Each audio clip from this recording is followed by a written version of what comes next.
असंभव कुछ नहीं होता दोस्त, ये परिकल्पनाएं हैं खाली। और मैं आज तो आपको बहुत ईमानदारी से और 12 साल के तजुर्बे का निचोड़ निकाल के बता सकता हूं कि इस दुनिया में असंभव नाम का कोई शब्द होता ही नहीं है।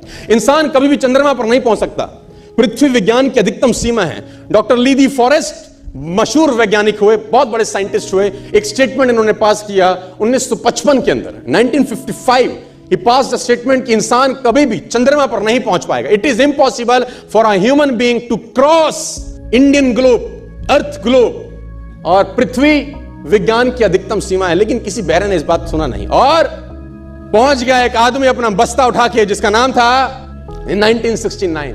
और उसके बाद तो स्पेस जर्नी ऐसी हो गई जैसे आप और मैं अभी पतिया और बैंकॉक चले जाते हैं। लॉर्ड केल्विन बहुत बड़े साइंटिस्ट हुए, उनका स्टेटमेंट आया कि सिर्फ पक्षी उड़ान भर सकते हैं, हवा से भारी मशीन का उड़ान भरना असंभव है। इट इज इम्पॉसिबल कि हवा से कुछ भी भारा हो और वो उड़ सके, क्योंकि ग्रेविटी उसको गिरा देगा। लेकिन तमाचा मारा इन लोगों ने, तमाचा मारा और लिख के दिया कि हमने साइकिल के स्पेयर पार्ट से इंसानों को पक्षी बना दिया।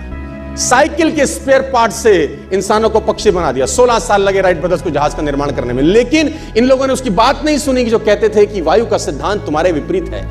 यह बात भंवरे को कही जाती थी कि भंवरा वायु के सिद्धांत के कारण कभी जीवन मोड़ नहीं सकता, क्योंकि उसके पंख उसके शरीर से हल्के रहते हैं। लेकिन भंवरा साला किसी स्कूल में गया नहीं आज तक। माई doctor told me I will never walk again.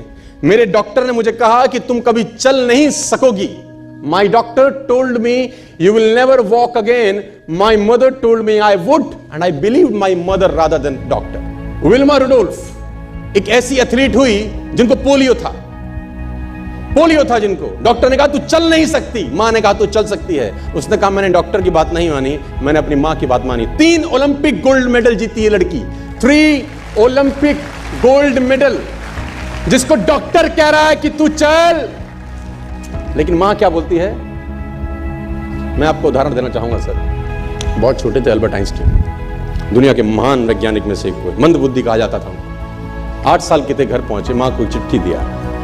When he was 8 years old, came to his home, given letter to his mother. मां को एक चिट्ठी दिया, मां ने वो चिट्ठी पढ़ा। 8 साल के थे और चिट्ठी में प्रिंसिपल का खत था, उसकी मां का नाम।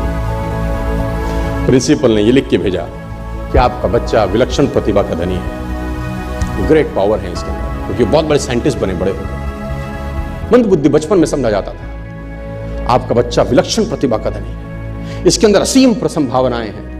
तो हमारा स्कूल, हमारी मैनेजमेंट, हमारी फैकल्टी, हमारा टीचर इस लायक नहीं है कि हम आपके बच्चे को अच्छी शिक्षा दे सकें। तो it's better for you to take care of your sun.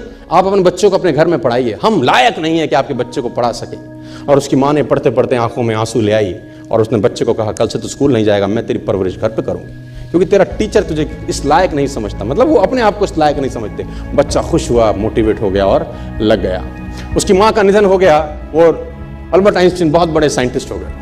Albert Einstein जब बहुत बड़े साइंटिस्ट हुए तो मकान शिफ्ट कर रहे थे अपना, और जीवन का सच्ची घटना वो अपनी ऑटोबायोग्राफी में लिखते हैं कि जब मैं मकान शिफ्ट कर रहा था तो एक ड्रॉस के अंदर मुझे वो व्हाइट कलर का पेपर फोल्डेड अवस्था में मिला।